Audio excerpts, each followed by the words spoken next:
si Rochelle. Hindi ako kriminal! Hindi ko mapapatay yung sarili kong ama! Basta ka ba? Sinungaling ka! Pinahirapan mo ako! Pinahirapan mo ako! Pumatay ka sa iba! Kahit alam mo sino ko! Huwag mong sasaktan ang anak ko! Pakukulong kita, kriminal ka! Hindi ako papayag na ipapakulong niyo si Rochelle. Hindi ako papayag. At bakit? Dahil mahal ko siya.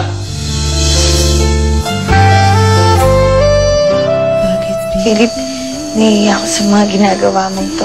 To think na niloko kita, pinaniwala kitang ako si Roca kahit na ako naman si Rochelle. Hindi ka ba talaga nagagalit?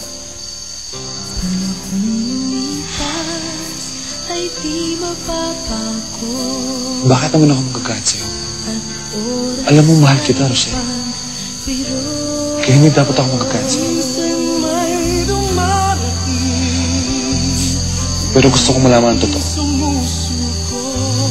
Mahal mo ba ako? Kailangan pa bang patunayan sa'yo na mahal kita? Na tinis kong maging katulong dito. Hindi ako umalis. Kahit na alam kong pwede ako makita ni Izzy. Hindi pa ba sapat yun para patunayan na mahal kita?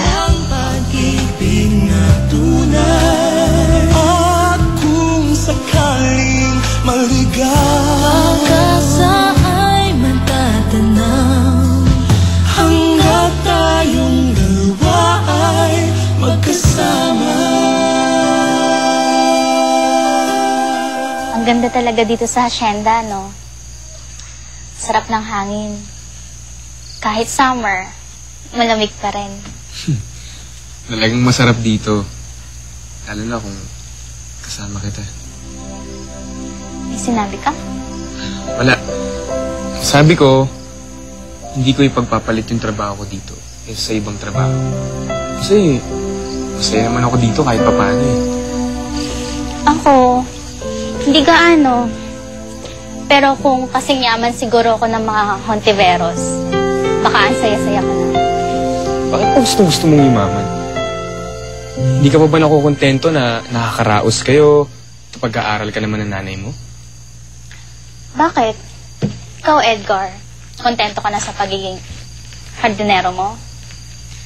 Ako, gusto ko kasing yumaman. Wala ka rin bang balak na yumaman balang araw? Kahit naman mangarap ako eh. Alam ko naman di magkakatotoo yun eh. Bakit ko pa sasayangin yung oras ko, di ba? Yan ang pagkakaiba natin, Edgar. Ikaw, sumuko ka na. Kontento ka na sa kinalalagyan mo. Ako, gusto ko talagang umasenso kami ni Inay. Pero wag naman sana sa paraang gusto mo. Hindi ka rin naman magiging masaya kung pipilitin mo yung sarili mo na magustuhan ng mga amo natin eh. Michelle, kung talagang gusto mong yumaman, bakit hindi ka magsika para mangyari yun? Matalino ka. Nag-aaral ka. Alam mo kung magsisipag ka mabuti, malayo mararating mo eh. Pero Edgar, bakit ko pagpahihirapan ang sarili ko kung nandiyan naman si Senyorito Harry? Siya lang ang sagot sa mga pangarap ko. Kaya ako, hindi ako titigil hanggat hindi ko siya napapaibig.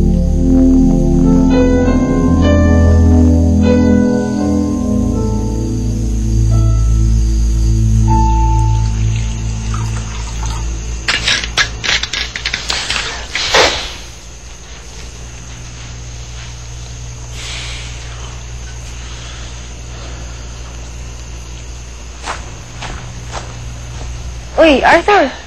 Nandito ka lang pala. Kaya na pa kita hinahanap eh. Luis, pwede ba iwan mo muna ako? I want to be alone. Bakit? Iniisip mo na naman si Rochelle? Hindi ka makapaniwala na hindi lang ikaw yung nagmamahal sa kanya. Na gusto din siya ni Kuya. Na mahal din siya ng kapatid ko.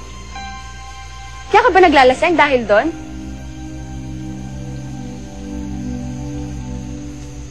Luis, tama na. Ano bang meron yung Rochelle na yan? Bakit pinag-aagawan niyo siya? Ano bang meron yung kriminal na yon? Bakit gustong-gusto niyo siya? Sinabi ng tama na eh. Arthur, bakit pinagpipilitan mo yung sarili mo? Halata naman gusto niya si Kuya, di ba? Kaya ang nararamdaman mo, tigilan mo na yan. Pwede ba? Tigilan mo na nga ako. Iwan mo na ako.